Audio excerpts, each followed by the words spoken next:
Hello. So we should be live now. I'm just waiting, going to wait for confirmation from Emma that we're all live because we can't see if you're here. So please let us know and give us a little hello if you are here watching, everyone. One person I can see. One person is watching. Where? Well, I can't. I see them. I want to see a person. It's on the little eye. 9 people are watching. Okay, I think we're live. Oh, I can't see the eye. I want to see an eye. Oh, well, never mind. I don't care. Fine. Okay, let me just... Oh, I've got a hello. Yay! Hello.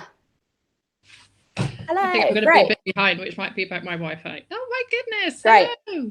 Cool. So we are live. Okay, that's good. Right. So hi everybody, and welcome to the first ever Publishing Hopefuls live event. First of all, sorry if anything goes wrong tech-wise. It is our first live event, and something might happen. You never know. So I want to start with giving a little bit of background about Publishing Hopefuls. So I'm Christina Story, and I co-created the group alongside Emma Ronan in May 2020. We were both just feeling a bit alone and lost in our job hunt, especially due to the pandemic. And we just wanted to create a safe space for publishing hopefuls exactly like us. And since then, the group has grown into just a crazy amount of people, over 2,600 people, which is just mind-boggling. So we thought it was about time to dip our toes in the water and try and start some events, which brings me to today, which is a Q&A with Sam Missingham. Whoop, whoop. So if you don't know who Sam is, although I'm pretty sure you all do, Sam is the founder of The Empowered Author, which is a service for authors, formerly at HarperCollins and The Bookseller. She's a huge publishing nerd and a big supporter of people entering the industry. So if you just want to start off and kind of introduce yourself and give a bit of background into your route into publishing. Thank you, Christina. I'm really honoured to be the first person to do this. And honestly, I have watched Publishing Hopefuls Facebook group, and I am really impressed by it. And I think actually the whole thing, it really sets the tone of all of the advice I'm going to give, which is about the fact that you are stronger together, and sort of supporting each other is such a brilliant idea. And I can see how collegiate you all are, and it's just brilliant. So yeah, so my name is Sam Missingham, and actually, just so you know, all I can see is you saying that I can't see your names, and I can't see where you're from or any details. So if in the comments you fancy writing your name, and if you have a dream job, I'd really be interested to know what it is. So even if you say, you know, Susan editorial assistant or something like that, then I get a sense of what you're trying to do. And also you can put questions in there. I'm really happy to go on the fly with the questions as well. So so my name is Sam Missingham, and I'm I haven't really had a very traditional route into publishing, so I'm hoping that will be encouraging for all of you. I am from Bristol. You can probably hear my accent. Obviously I think I'm posh, but I'm not. So so I'm from Bristol. I come from quite a working class background. My mum was a florist. My dad worked in Bristol docks. I am not a traditional person that would go into book publishing. I studied and very weirdly studied maths and Russian at university, which obviously both completely useless as far as I'm concerned.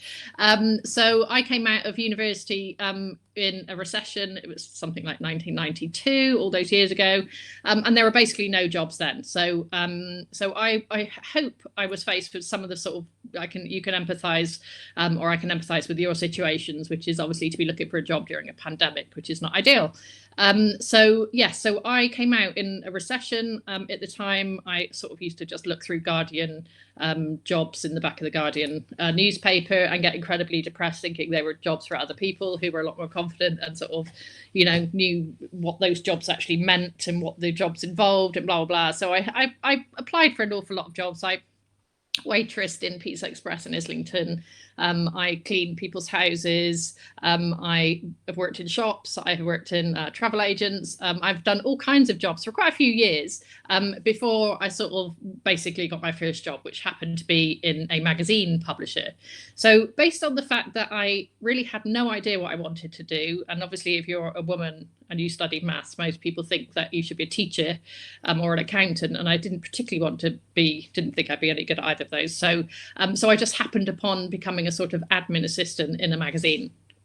business.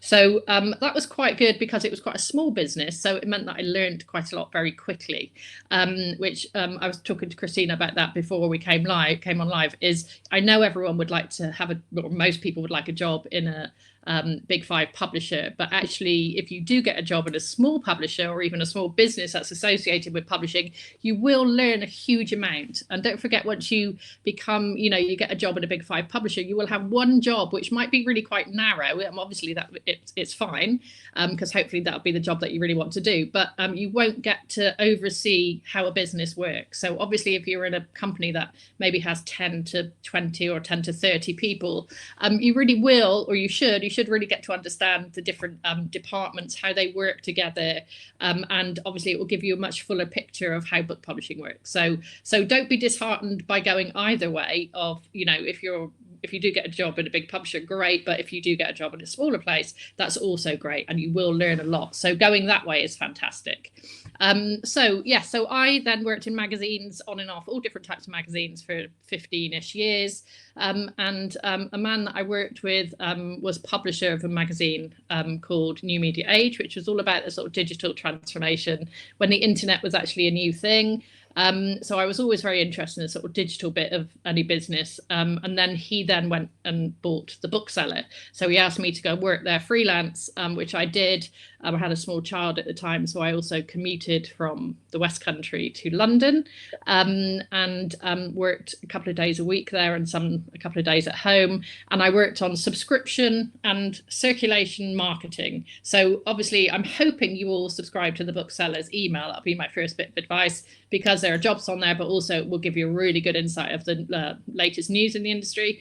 But that is something that I worked on from when it first launched. So we had a free email to try and build up, obviously the thinking behind it is on a marketing point of view. So we built up a big database of everyone that was in the industry and everyone that wanted to get in the industry. And then obviously we can then email about our other things, so about hoping people will subscribe. Obviously we don't expect everyone to, but we do hope the industry does.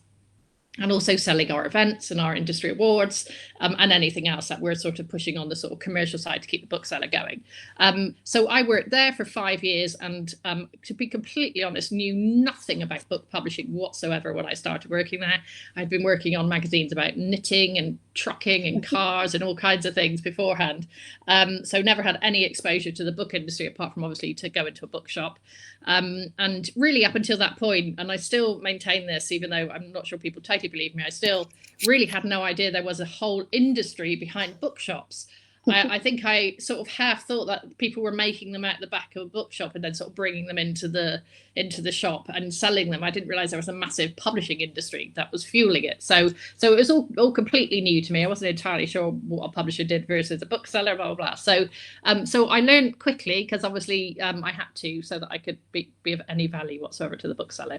And then I started running their events. I launched with Philip, the editor, a community called Future Book, which looks at all of the digital side of the industry, and all the sort of innovation and strategy. And that's the bit that I really particularly loved.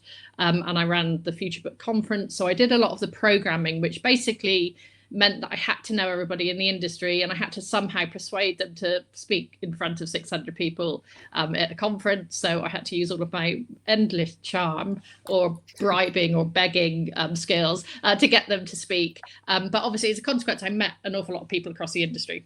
So I worked at the bookseller for 5 years. Then HarperCollins had a new boss. Charlie Redmayne was taking over as CEO there.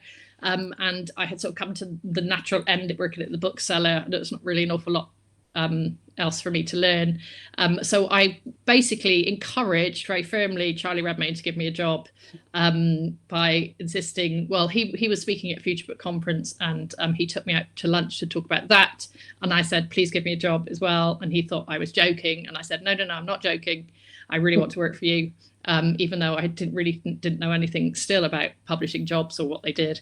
And he said, what can you do for me? So that would be my first bit of advice for you, is always be prepared for that question, because you're never totally sure when it may happen. You might obviously once the real world reignites, you know, you might find yourself in a lift with someone who works in the industry, or chatting to someone in another context, in a bookshop, or a publicist that you've met at an event, in a bookshop event or something like that. So always be prepared to think, okay, what can I do? What's my little pitch that I have for myself? What's my uniqueness? So yeah, that although that's an uncomfortable thing to think about, it is also useful. So so then I ended up in HarperCollins, and I worked there for 3.5 years doing audience development, which is basically marketing, but not book marketing. It is building audiences around all of the books, across genres, across front lists and back lists, thinking of imaginative ways to group books together to attract certain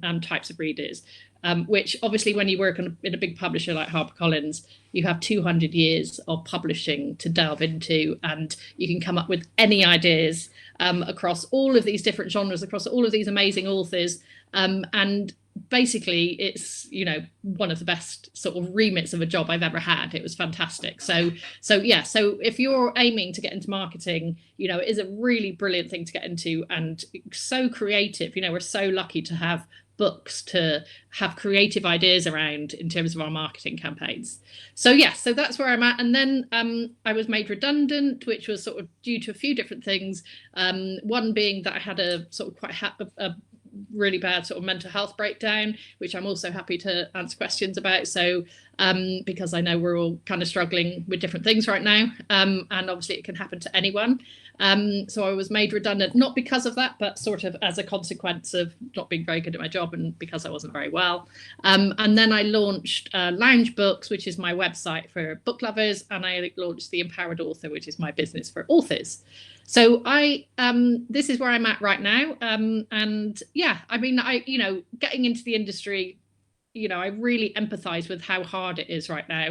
And I am really happy to go into sort of details about different sort of tips and ideas. I'm not a big lover of things like the graduate schemes and the sort of kind of hoops that they expect you to jump through and make videos and send videos in. And I'm really not keen on that, because I think it naturally excludes people, or naturally attracts a certain type of person who might be a very confident person, who might have a group of people who could help them make a great video or help them. And to me, you know, we want to be a lot more inclusive and welcoming of all types of people into the industry. And to me, that is immediately creating another barrier. So that would be my view on that. So I'm more into the hustle, how to hustle your way into a job in publishing as best you can. So yeah, right, Christina, over to you. I'm going to have a little look through everyone's. Yes, go ahead. Yeah, thank you for that. That was got such a wide background, such a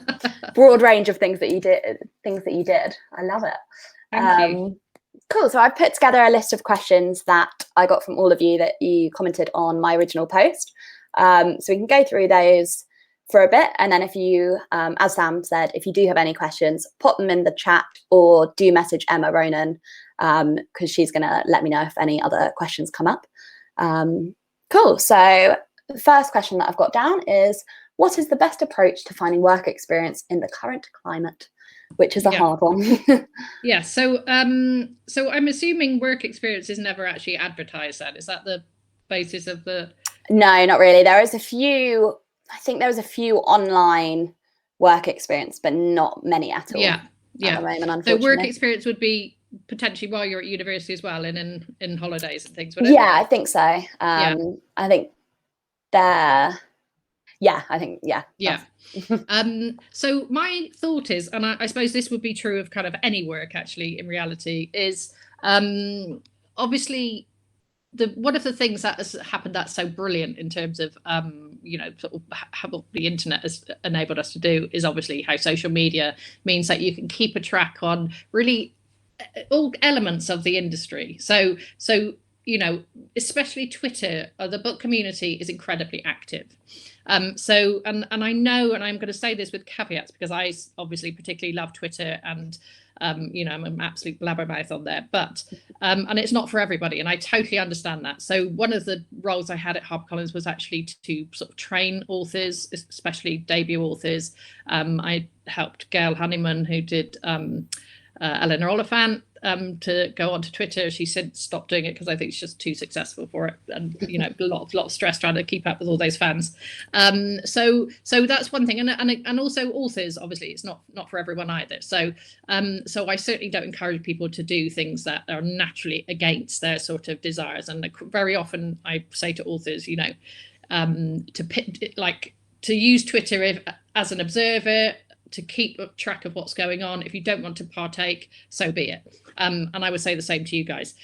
In reality, I think it is such a golden opportunity, especially when you think at the moment we don't have any physical events going on. So, a natural opportunity, obviously, and we don't have physical bookshops open, is for you to potentially volunteer at a literary festival or in a bookshop in the Christmas holidays. A lot of things are closed off to you, which I think makes it even more important that you are sort of at least present on social media. Twitter, to me, is the easiest entry point. So I suppose as a starting point, if you're unsure of who to follow, go and have a look on my Twitter feed. I have already created a lot of lists on there, which is where I collate people by sort of category. So all of the bookshops are in one list. All of the kind of marketing people are in one list. All of the indie publishers are in one list. All of the agents are in one list. So really, you should be able to find your group. So obviously, if you want to get into agency work, literary agency, then go and follow all the agents and keep a track of what they're doing, because it's incredibly revealing. People are very open about their activity. So obviously, if you're looking at trying to get into literary agency or get work experience, you should really know some of the key agents, and you should know about their books, and you should know the books that they're particularly pushing, particularly excited about, their all new authors that they're signing. You need to give yourself the opportunity to have some ins with these people. So my personal view in terms of getting work experience is I see no reason not to either email people directly who you would like to work for and put the case forward for work experience. I'm working currently with, where is my author, Louise Ross, LJ Ross, and we've taken on quite a few interns, and one of them we found on Twitter because she tweeted about the fact that she keeps looking for work and is really struggling, and is working in a supermarket to obviously pay the rent and stuff. And Louise just reached out to her and said, "Where are you based? What are you looking for?" So that is not unusual for that to happen. And my sort of thought is, and this is for all jobs and for all work, is if you are waiting until the job is advertised, you are, and of course apply for the jobs that are advertised, it goes without saying, and we will talk about that, but you are basically then in a pool with hundreds of people, potentially hundreds of people. If you see opportunities as they happen and you approach people, then you are the one person who happens to have messaged that day. So my thought in general is, if you are following the news in the industry and you see a new imprint that is launched, or a new, cookery community that is launched, or, there's a feminist book club which is just launched with Hachette. So if you see these new activities, sort of projects or departments, or whatever, that are launched, my personal view is I would reach out to those people and say, oh, I've noticed that you've just launched the blah, blah, blah, or that looks really exciting, your new imprint. I love author A and and her books, so tie yourself into the thing, because it's like the whole time I worked at HarperCollins and I employed, recruited a lot of people, a lot of marketing people. We always went through the process of advertising, going through the recruitment, obviously, and I will tell you about how that recruitment process works. But I don't think I ever got a speculative email from anyone saying, oh, actually, that's really exciting, that project you're working on, could I send you my CV? Or, anything along those lines. It's like, why not? My personal view with everything I've done in my career is, what's the worst that can happen? Is they're going to say no? Is like Charlie Redmayne might have just laughed and said, actually, why would I ever employ you? You're a complete nutter. And so be it. Do you know what I mean? Like, the most embarrassing thing has happened. I've been, one person has said to me that he would never employ me. So what? No one else has seen that. I haven't been publicly shamed. So try and get over the sort of anxiety of thinking, oh God, that's an uncomfortable thing to do. I would always think the thing of making contacts is possible on social media.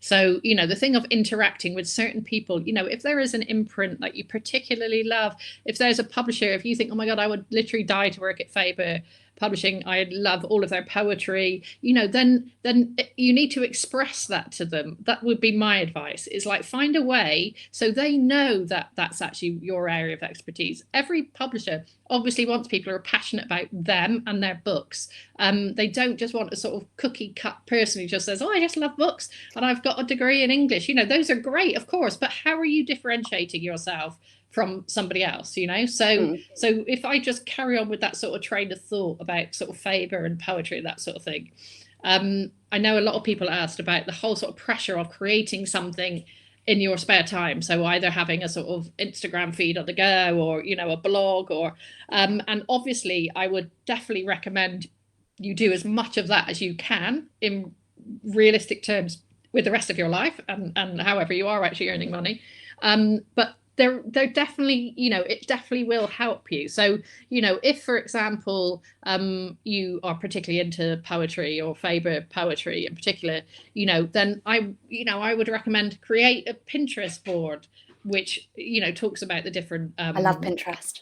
Yeah, Pinterest, and no one really talks about it an awful lot, but, it's great. Yeah, it is great. And also very visual, perfect for books. So, create something. It doesn't have to be, you don't have to create the biggest audience in the world. It's like when I worked in marketing, obviously we are looking for people who are engaged in social media, because that will be a lot of what you're doing. So if you aren't engaged at all, that's not particularly good for marketing and publicity. But there are certainly plenty of people who aren't engaged at all. But yeah, so definitely think, okay, how can I, express that I'm particularly interested in that element? So I saw someone wanted to be a designer. Yes. Yeah. So book designer, there's something I'm particularly passionate about. And if you look at, so on my list again on Twitter, I have book designers. So you'll find probably 75 cover designers who either work in publishers or are freelance. If you were trying to get a job in there, I would spend as much time as you can looking at what they are doing. And they often post work in progress as well, which is really fascinating, and the process behind it.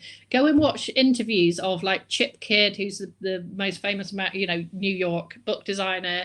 I think he's called Chip Kidd. Did I make that up? No, I don't think so. And anything else you can find. Coralie Bickford Smith is the like #1 sort of Penguin designer.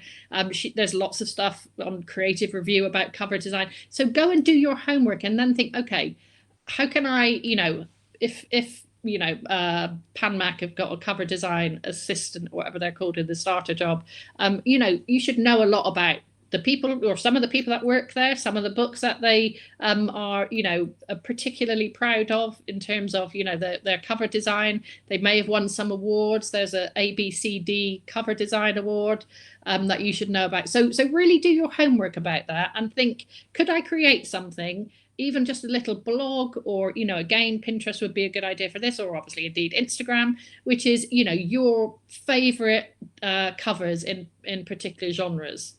Could you do a whole series of, my favorite vintage covers, or, just so think along those lines, and something that would differentiate you when it comes to sending your CV in, if you're applying for a job, or, approach them and say, I love what you're doing. I created my own blah, blah, blah. Who knows? They might just say, oh, that's great that you know so much about us. When a job comes up, we'll let you know so you can apply for it.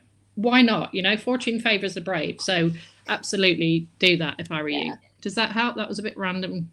No, I think that was good. I mean, I fully agree with the kind of getting your name out on social media. Like, that's how I got my first bit of work experience, was through my kind of Bookstagram. So I'm very much a advocate for that as well. Yeah, no, exactly. And the thing is, if it's not being advertised, then how else can you do it? Do you know what I mean? Yeah, let me see. Completely. I'd love it if you could leave little advice on career progression once the first role has been secured. Okay, cool. We can do that. And then, of course, sorry, just in terms of work experience, I know someone else did ask about associated kind of industries to get jobs in it. Yeah, I think that's a good question. So I would certainly think, obviously it goes without saying, working in a bookshop is incredibly valuable. Oh, well, that's another thing. That new, there's a new site called bookshop.org. Yes. Why not curate your own list? So you don't even have to have set up your own website. You can just go on there, curate your own list. So based on your the things that you love. So that might be, noir fiction, it might be 1950s American fiction or whatever it is, that you could go and create lists of, say, 10 books in each of your sort of categories and then promote it on your social media. Something like that is like means you've engaged with the industry, you're aware of bookshop.org, you've worked out how to go onto it, you've created your own thing, and you started to create some sort of community around yourself and your sort of passions around books. So there are lots of ways to do it without necessarily creating something that you have to sort of set up a website, blah blah blah, which is slightly off-putting. There are lots of people from the Southwest. This is so you've got amazing. a lot of people. Oh my god, do you drink cider? This is my only way of knowing if it's true or not. Okay, brilliant. Well, we definitely need more people from all of the regions of Britain, and preferably with accents, nice strong accents, because there's quite a lot of posh people in the industry, as we know, and we'd like to sort of disrupt that. If we can, but no. In all honesty, also the issue about coming to London if you are based somewhere else, is incredibly expensive to come to London, and I'm really hoping if one of the things comes out of this pandemic is that we give more sort of remote internships and remote job, work experience. I am starting to see some of that. So, again, there are all kinds of things that you can do from home. Obviously, the whole industry is now functioning perfectly well from home. So it is not an excuse anymore to say that everyone has to be in the office. So, hopefully that will work to your favour.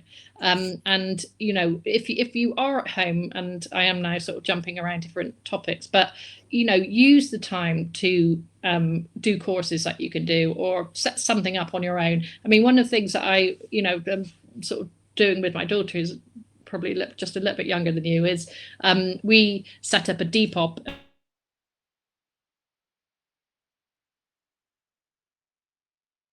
But actually, if you set up something and you learn how to sell things, if you are a crafter and you make things and you've set up an Etsy store and you sell things, those are all business skills. And especially if you've, gone through the process of creating, posting, finding an audience, then posting it in at the post office and keeping customers happy. Those are all skills that you can bring to publishing. So it doesn't all have to be related to books. It can be tangential, and also the fact that we can just set up things on the internet I have set up all of my business I set up by just watching tutorials on YouTube. I have no technical skills. I have no coding skills, and I'm ashamed to say it, because please get some coding skills if you can. But I've still managed to run a business, with none of those skills, just by patching things together from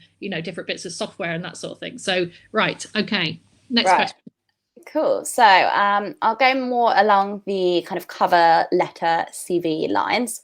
So one said, there's two kind of questions which I'm going to ask. So one of them is, any practical tips for conveying passion and knowledge for a publisher in your cover letter? And similarly, they have said, how much detail should you go into which books by them you enjoyed? And how can this be phrased in a way that is selling yourself? Yeah, I think the whole issue of CVs and covering letters, and so when I used to recruit for marketing assistants, so first jobs in the industry, we would obviously, advertise everywhere, wherever everyone advertises. And then we would get hundreds of applicants. They would go, for a big publisher, they go to the human resources department, and they would have asked me what I'm looking for from that person. So do bear in mind that you will be looked at first in a big publisher by a human resources person, who will be doing a very quick filter through hundreds of applications to get to maybe 15 that would then land on my desk. So if your CV doesn't stand out at all, that's not going to help you. And so please do spend time on this, because it is really important. And I've looked at quite a few, and I do help people with their CVs, and it's only in terms of my view from a sort of person who's recruited people, but simple things like, you do not want massive bodies of text where there's no, think about how you can bullet point some stuff, put some indents in, sort of make it look nice. So just the sort of kind of visual side of it, if you know anyone that's like a graphic designer or something, or who could potentially help you make it look a little bit nicer, tap them up for a bit of help. Because if you think everything is, obviously in a Word document, almost all of them will look almost identical. So think about how you could just visually pull yourself out a little bit. So, could you, I did this specifically when I got my first job, and I sort of, did a tiny little bit, which was a black background with white text, at the bottom, as opposed to the way that we normally do it. So really simple things. And I obviously just put a big line. I put a little kind of professional profile, and then put a big line underneath it. So it really sort of drew attention to that. Always make sure it relates to the job, and specifically, hopefully you will know some of the books that they are working on. So if you're applying to Orion, definitely mention any of their big books that they've had big successes with. So I particularly enjoyed blah blah blah, whatever that happens to be. It doesn't really matter, to be completely honest. But you must be aware of what they're doing. So you should know that they've launched something new, or maybe they've won an award. I would always reference those things, and say, obviously I can see you're having a really good time, you've had so many successes, blah blah blah. Of course they will, that will separate you out, that you've put that effort in. If you were just sending sort of templated anything, I'm sure you're not, it's going to be very hard to get a job. So if you're just cutting and pasting, dear blah blah, I'm applying for the blah blah role, here's the same thing that I said before, that is not going to help you. So apply for fewer jobs, but put more effort into it. If you like, my personal view is, you can really tailor some information sort of to exactly what the job is requiring. So one of the ways that I got a job when I moved back to the West Country, and I didn't want to work full time because I have a small child, I called the company and I said, I can't work full time. So this was a Future Publishing, which is a magazine publisher in Bath. I can't work full time. Do you do any part-time jobs? And they said, no, we don't take anyone on part-time. And I said, oh, okay, but I'm like a subscription circulation expert, and I've got all this experience.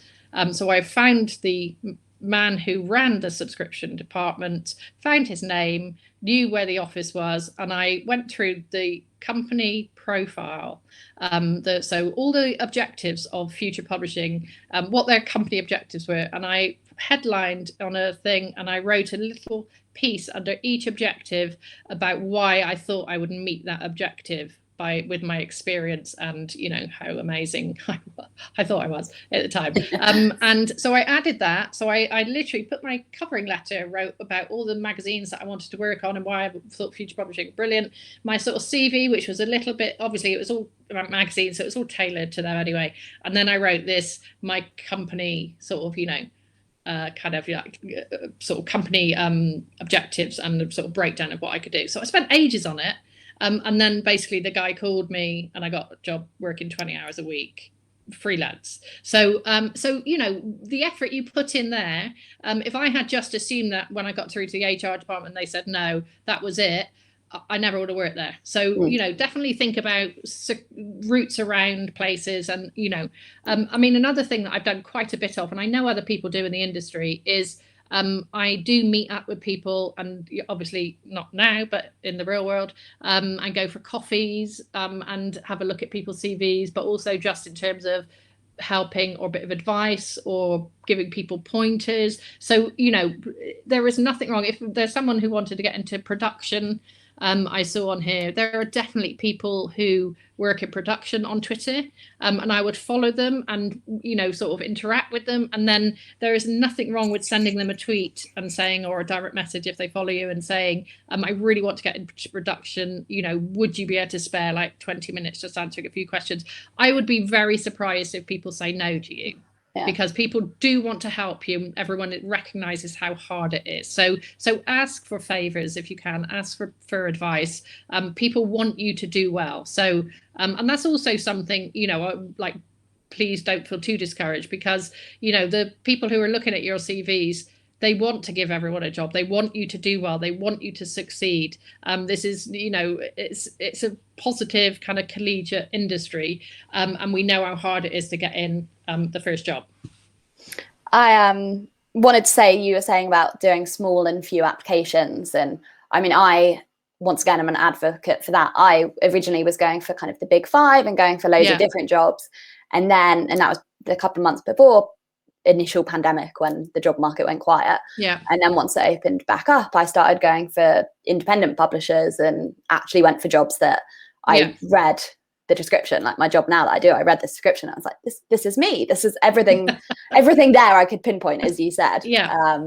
So I really think going on kind of Independent Publishers Guild, always say that's a great place for kind of indie publisher roles. Yeah, definitely. So the IPG will give you a lot of those publishers. Also, on Twitter, they're all on there, and they're all incredibly supportive. And again, I mean, you know, a lot of those publishers are incredibly small.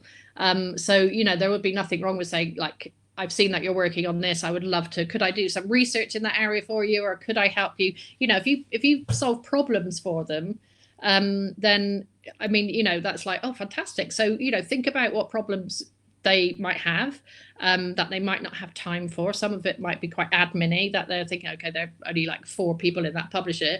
But you could say, actually, do you want me to build up a database of blah blah blah blah blah for you? Brilliant. So try and solve their problems for them. That would help too.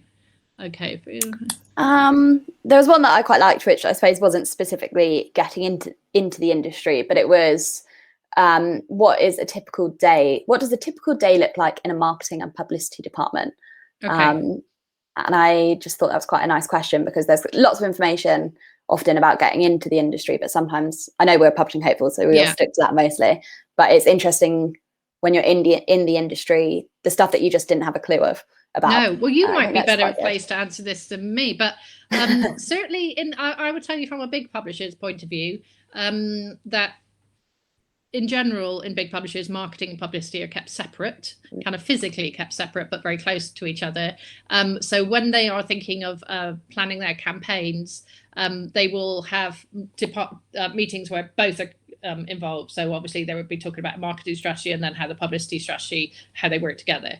But actually they're really quite separate entities. And I had no idea that this was the case when I joined HarperCollins. One of the main things that publicists do is actually look after authors. So a lot of author care, which is a really big kind of topic in any publisher, I'm sure, but specifically in big publishers, they talk about author care all the time.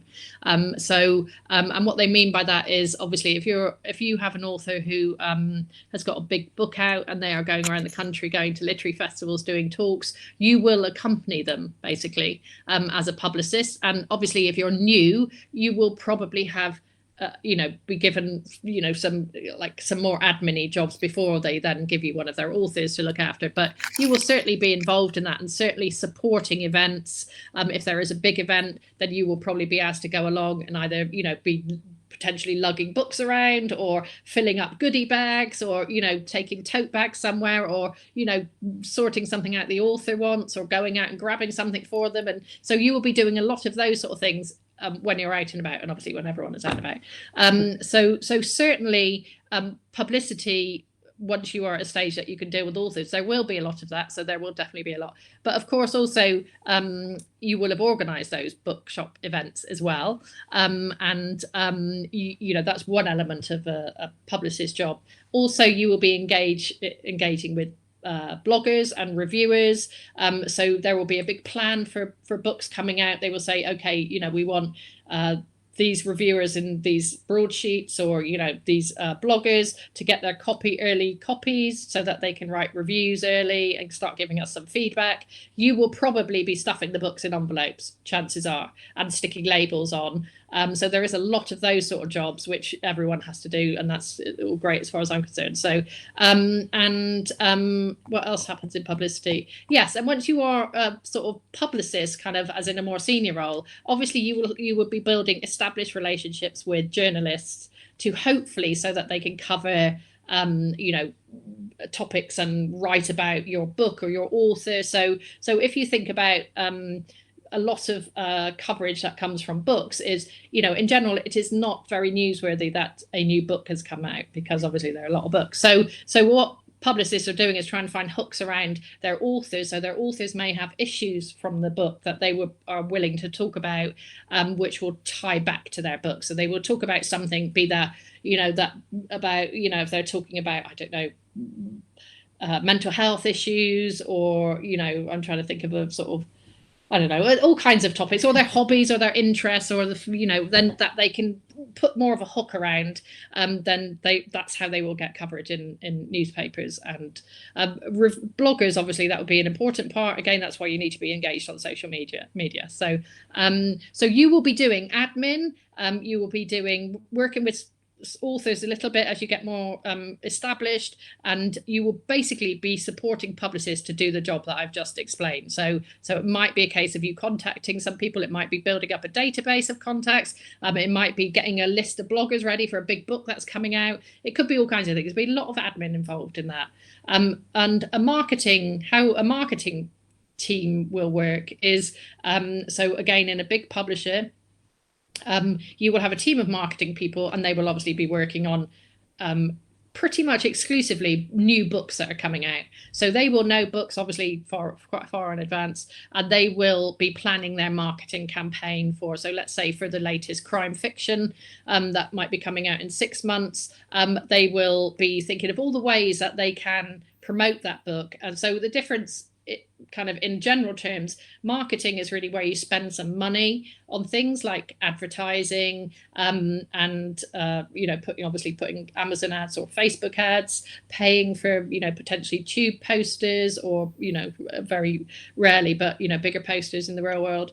And publicity is all about getting free coverage. So those are the two difference. A big marketing campaign could involve all kinds of things. So if we go to the absolute extreme, if you look at what something like Margaret Atwood's The Testaments, where they had posters in Leicester Square, and every paid for marketing lever was pulled to make sure that book was a success. There is also, so obviously there's like consumer facing bit of the marketing, then there is the trade marketing bit, which is working with the booksellers. So obviously making sure that the bookshops stock the latest Margaret Atwood, how many they, obviously then production will work out how many they need.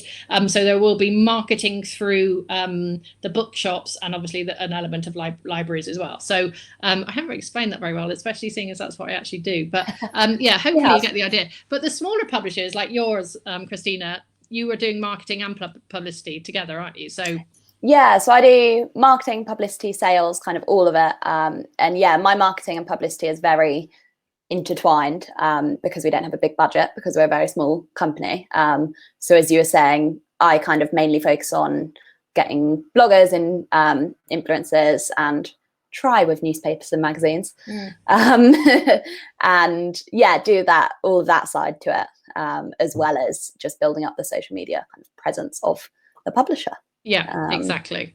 So that would definitely be something. So at HarperCollins, I was sort of responsible for the company social media. So that was obviously thinking about across all of the books what we put on Instagram, and tying it around certain days. So obviously we would, in very simple terms, be promoting like romance books around Valentine's Day, or thinking about what could we promote in our Mother's Day promotions on our website, and then also on social media, what could we potentially pay for. And in general, I was really always keen on pulling people to the business, as opposed to just doing what I would call push marketing. So I did a lot of campaigns where I got people to sign up to things like our newsletters, and we sold quite a lot of books that way. And we did a campaign for Scrabble Dictionary in Collins, which was really fun, and we got people to sign up for a week of Scrabble fun. Can you think of anything better? But the what we good thing need about now. it is, yeah, if you ask people if they love Scrabble, then you will only get people who love Scrabble signing up for your newsletter. You don't want everybody, yeah? So actually, getting people to qualify themselves is a really good way of doing marketing, basically, something we don't do enough of. I'm just going to pick out this question because I think it's quite interesting.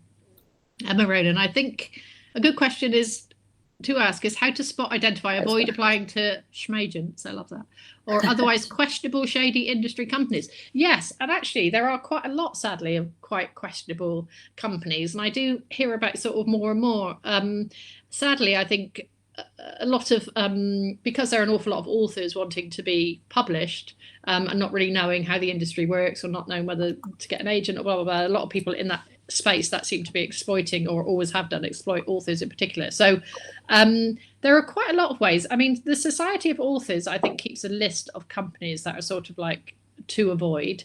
And also there's an alliance of independent authors, so self-published authors, ALLI, it's called ALLI. They also keep a list of companies to avoid. But, you know, my sort of thought is, obviously, like I saw someone advertising, oh, actually it was on this group, but anyway, that saying about that they wanted graduates to do reading for free, which was from their slush pile, which is not it's not acceptable to ask people to work for free, and then actually obviously kind of making decisions on what books they were going to publish or not, which is just insane. So anything that feels slightly wrong, I would definitely avoid. I mean, I'm a real believer in gut feel, so do that. But also, anyone established in the industry, again, just ask them, say, actually, I've been offered a job here, or this has happened, or I've seen this job ad. What do you think? Did they sound a little bit dodgy to you? They might be fine. Who knows? But yeah, don't do lots of work for free. Don't do any work for free if you can possibly avoid it. I'm sure most of you are in the same situation as me, which is I have to earn money to pay my bills, and I can't. Even though I've, even a year ago, I did end up spending some time with an author who said she didn't want to pay me. She wanted me to be motivated by making her a New York Times bestselling author. And I said, well, I'm a single mum and I've got to feed myself and my child, so that's not really going to go very far. That was a very upsetting moment, actually, to be completely honest. But anyway, these things happen, even at this stage, my sort of stage of my career, that people still will take the piss so royally. So, right. Right. It was quite an interesting one, which was how to get out of the experience catch-22 when you don't have enough experience to get experience. Yes, yeah. Actually, I was going to think about that, because one of the things that I thought might be quite useful is there are a lot of authors out there, and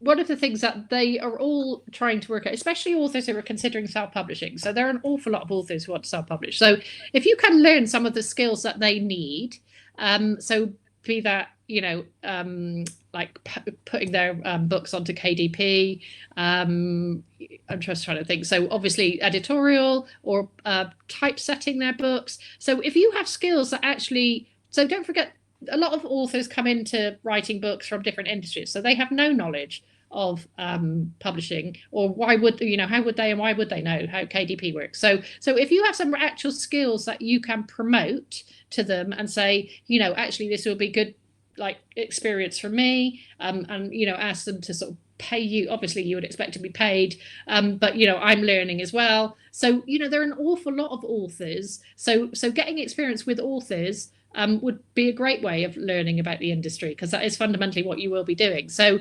if you see an author who, the cover designer, for example, one of the things for self-published authors is a lot of them, they don't know how to do graphic design, they don't know how to do cover designs, they don't know what's involved in it, and they produce some awful covers, and it really holds their books back. So, I would think try maybe thinking locally, you know, if you have authors locally that you could potentially say, actually, could we have a, you know, I'd like to, you know, sort of tap your brain for any, you know, if I possibly could, for ideas. I'm trying to get into the industry. You know, is there anything you think I could help you with? But again, people are very supportive. So, you know, if you live somewhere where you know there are a couple of established authors and a couple of aspiring authors, see if you can reach out to them in some way, obviously social media being the natural place. So but yeah, again, I would think about trying to, you know, really sort of hustle your way into jobs, is see the jobs before they are advertised, as in see opportunities before they turn into jobs that are advertised. You know, like approach people directly, ask people, can I help with that? I would, you know, I'm really looking for experience.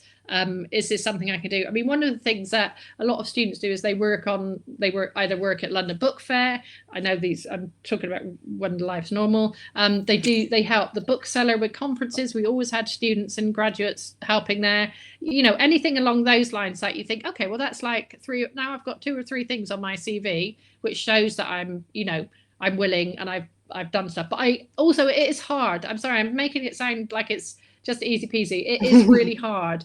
And I found that really, really hard. And I had no idea how to sort of like wheedle my way into things when I was your age. So yeah, it sounds like the Southwest is gonna set up its own publishing.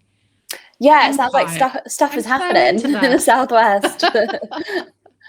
Also, if you do have local publishers, again, you know, like there are publishers everywhere. You know, it's like find out specifically what that local publisher is doing.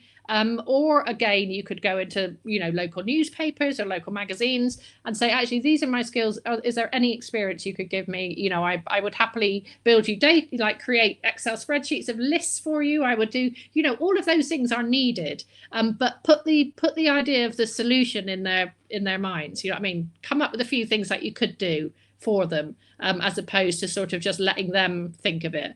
Every business always needs like lists of things created, believe me. And then obviously, you know, somebody has to create a list of crime fiction bloggers at every publishing company. That is true. That is happening everywhere all the time. That's my life. Yeah, I'm being updated. I mean, it really is. So, you know, start creating some of those lists yourself, in non-fiction or cookery or whatever field you want to go into.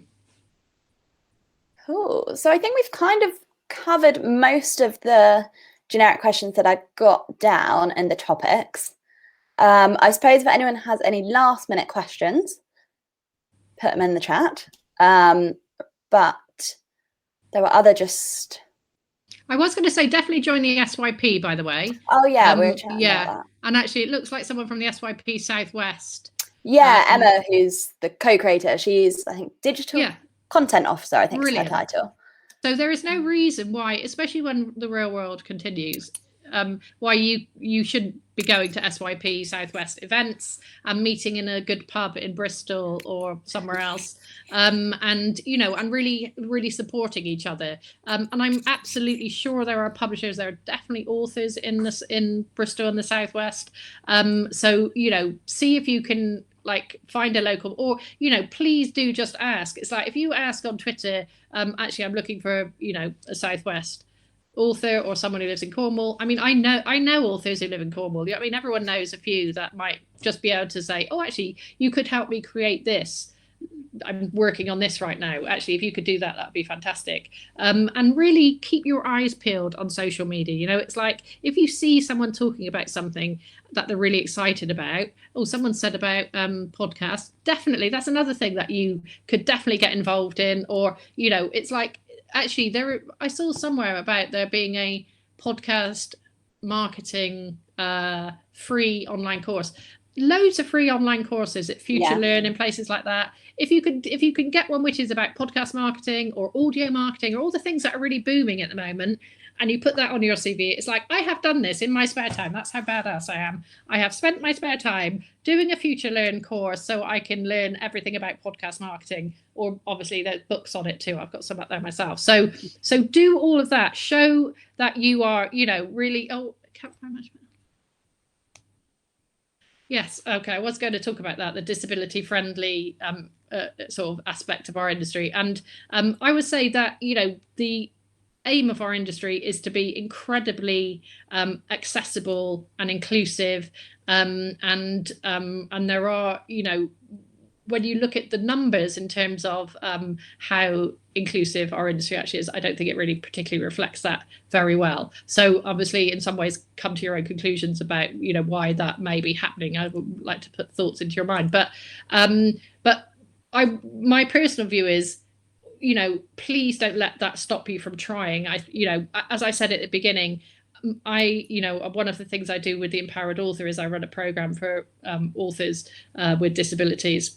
And, you know, my personal view is, you know, they should absolutely be reflecting society in every way. It's not reflecting society at all at the moment. So, you know, especially if you're in a position where you're in any sort of marginalized group, then please reach out to me and I will try to help you in particular, because I would really like to see publishing, and fucking hell, publishing should reflect society. You know, our books should reflect society properly and completely, and we're really not at the moment.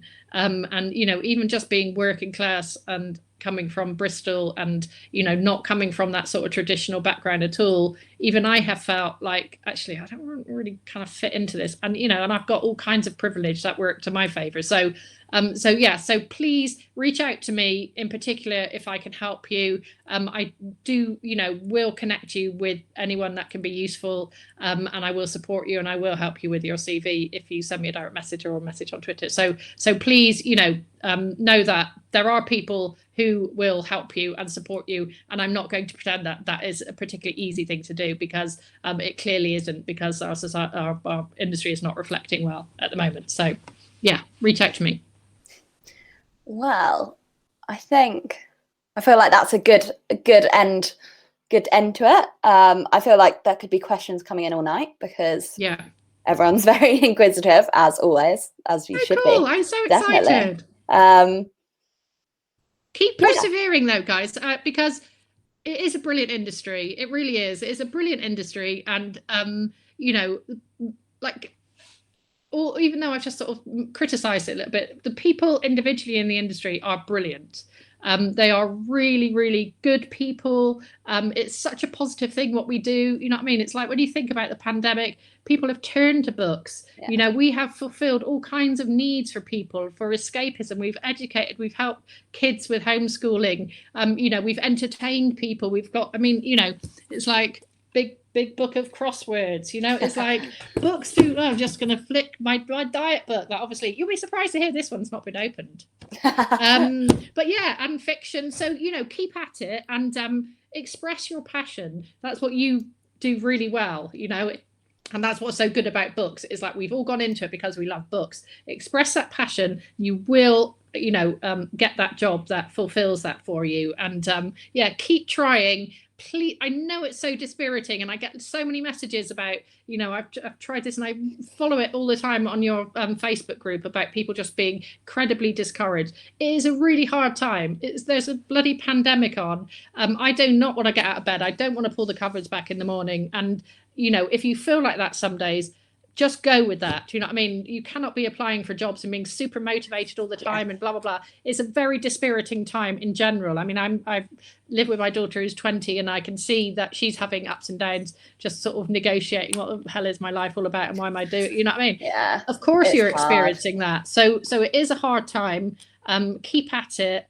The good news is people have turned to books, and our book sales are great. So hopefully that will mean we won't have any massive kind of redundancies across the industry. We'll keep employing new people. So yeah, so there's a lot of positive things. Look at me being all positive. I like it. Ending on a positive note. That's what you need. That's what you need. Yeah. But because also do just tweet me if you have a question along the way, or send me a direct message. I really don't mind. And if I don't come back immediately, just send another one. I do let a lot of things slip, so, you know, send another one and we'll really try to come back to you. But good luck, everyone. You know, I really hope it all works out for you. Thank you so much for giving up your evening and no talking. Problem. It's been absolutely great, and it's made me motivated. Thank you for inviting me. That's all right. Yeah, thank you so much. And as always, I always say my DMs, I'm not at all as qualified to answer your questions. No, but you are, because you've done it recently. My DMs are open. You've done it recently, so you actually are. Yeah, definitely go for it. So I'm always happy to help anyone. And I think this live event went pretty well. So I think we probably will have some more ones. So yeah, thank you so much for giving up your time, Sam. Yeah. Really appreciate it. You're so welcome. Thank you, everyone. Good luck, everyone. Great. Well, have a nice evening, everyone.